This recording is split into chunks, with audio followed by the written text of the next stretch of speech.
so the next neighborhood I'm going to come to you from is the Lower Mission, which is, surprise, surprise, below the Upper Mission. I would describe the Lower Mission as a slightly busier suburban neighborhood in terms of having a lot of amenities, including some really cool restaurants. Hands down, you will not find a neighborhood in Kelowna that has more in terms of recreational facilities, everything from indoor to outdoor, and I'll get to that in just a minute. The housing options for the Lower Mission are very similar to Upper Mission in terms of being predominantly single-family detached homes. But if you are looking to buy a townhouse, there are some really amazing townhouse options in the neighborhood as well. And even if you're looking for an apartment, if you look on the furthest northern end of the neighborhood, there are some really good apartment options as well, and quite a few of them. As far as price point is concerned, well, the Lower Mission is again one of Kelowna's premier neighborhoods, meaning you're going to have to write a pretty big check to get into it.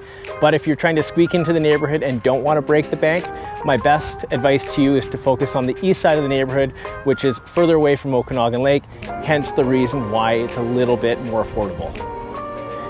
Now, as far as amenities are concerned, as I've already kind of alluded to, there's a laundry list of them.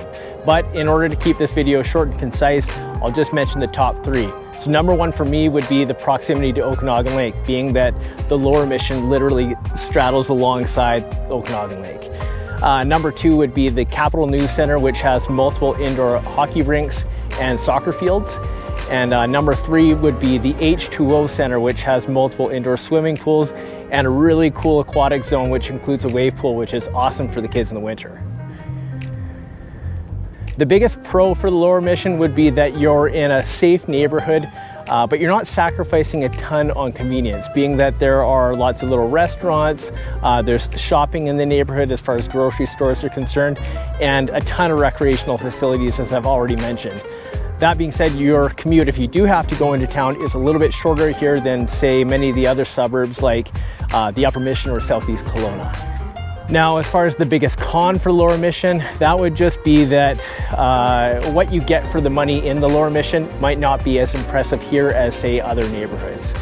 This is simply due to the fact that a lot of people want to live in the Lower Mission for many of the reasons I've already described, so the price is being hiked up. It's all about supply and demand.